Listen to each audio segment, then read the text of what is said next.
Continuação da história de como surgiu esta lenda urbana da moça do táxi, a qual eu já gravei um vídeo aqui no canal, só que o vídeo foi bem curto e eu tive que completar a história postando o texto no vídeo. Mas o vídeo de hoje vai ser completo. Estou bem preparada para contar como surgiu a história de Josefina Conte, a moça do táxi. O empresário Jorge Conte é sobrinho de Josefina e diz que relatos sobre a jovem transitam entre as gerações da família. Essa minha tia era magrinha, tipo italianinha. Eu não cheguei a conviver com ela, mas olhava as fotos e minha tia contava muito da irmã dela. Como ela era, aquela coisinha angelical, disse.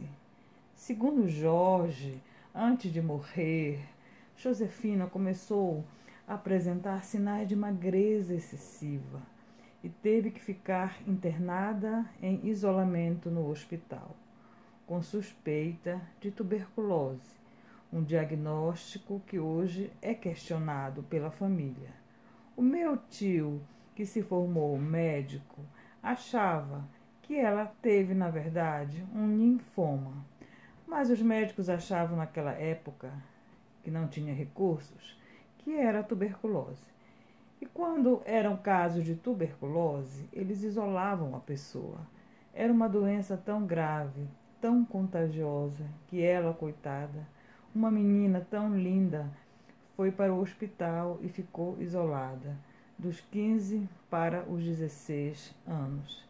Para entrar no quarto, tinha que passar álcool na maçaneta e só as enfermeiras e os médicos entravam, revela. O meu avô era apaixonado por ela, porque era a filha caçula dele. E quando ela estava para morrer, ele ficou desesperado, relembra Jorge, que atribuiu a origem da lenda a uma particularidade do velório da jovem. Todos os enterros naquela época eram com aqueles carros fúnebres transparentes, bonitos, que você via a urna. E o certo era sempre aquele carro ir no sentido do hospital para o cemitério. E no caso dela foi o inverso. Meu avô quis que o enterro saísse da fábrica da família como se fosse um cortejo. E começou daí a história. Pondera. Para o empresário, outro detalhe contribuiu para o aumento dos boatos. Como a rua era toda esburacada, no balançar do carro, uma porta do caixão se abriu. Então as pessoas já achavam que alguém tinha ressuscitado, porque o cortejo saiu detrás do cemitério e no sentido contrário, conta. Segundo Jorge, cerca de 5 anos após a morte de Josefina, a família estava almoçando quando um estranho bateu na porta. Era um senhor que disse: "Olha, eu sou um chofer de táxi, motorista, e ontem eu fui ao cemitério e apanhei uma moça que me pediu para levar ela de lá até a basílica e me pediu para ficar esperando. Ela rezou, voltou e me pediu para deixar ela de novo no cemitério e cobrar a corrida na fábrica de calçados com seu Nicolau, que é meu avô", disse. De acordo com o empresário, quando o motorista descreveu a passageira à a família chegou a pensar que uma das irmãs de Josefina tivesse ido ao cemitério, pela similaridade do relato. Meu avô olhou para outra tia, irmã dela, e perguntou: "Você esteve ontem no cemitério para visitar a sua irmã?" E ela respondeu que não tinha ido ao cemitério.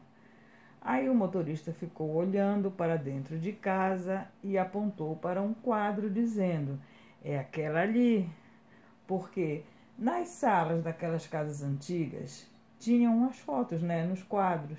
Aí o meu avô olhou assim e disse: "Mas essa já morreu", relata Jorge. O cara ficou pálido, pálido, e foi aquela confusão. Ele ficou tão assustado que nem quis cobrar a corrida. Além desta ocorrência, que segundo a família foi a única cobrança feita por motoristas na casa dos Conte, outro fato intriga os parentes de Josefina. O vovô mandou fazer a sepultura dela na Itália e mandou uma foto que era para fazer o porcelanato, porque as fotos eram incrustadas no mármore. Quando foram olhar aqui, tinha um broche de um carro que na foto original não existia.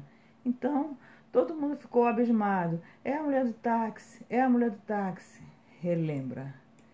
Jorge diz que as visitas ao túmulo de Josefina começaram na década de 40 e que a família não se incomoda com as histórias sobre a jovem, apenas pede que tomem cuidado com a sepultura, que adquiriu um tom mais escuro por conta das velas deixadas por promesseiros, e achamos que as pessoas são livres para praticar suas crenças. A única coisa que a gente queria era que as pessoas não maltratassem tanto o túmulo, né? Porque já está todo desconfigurado. De acordo com a antropóloga Sulene Pavão, da Universidade Federal do Pará, os santos populares são investidos de características sagradas ou milagrosas pelo próprio povo, mesmo não sendo reconhecidos pela Igreja.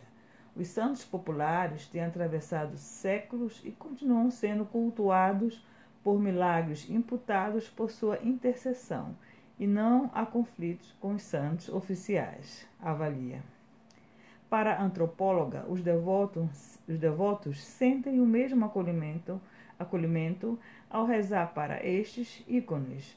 A única diferença no caso do catolicismo é que os santos populares integram o catolicismo popular e os santos oficiais integram o panteão oficial dos santos admitidos pela hierarquia católica, ressalta Suelene, que não descarta a possibilidade dos santos populares serem eventualmente reconhecidos pela Igreja como milagrosos. É bom lembrar o Frei Galvão, que recentemente foi integrado ao panteão de santo oficial, concluiu. Então, foi assim que surgiu a história da Josefina Conte, a moça do táxi. Bye, bye!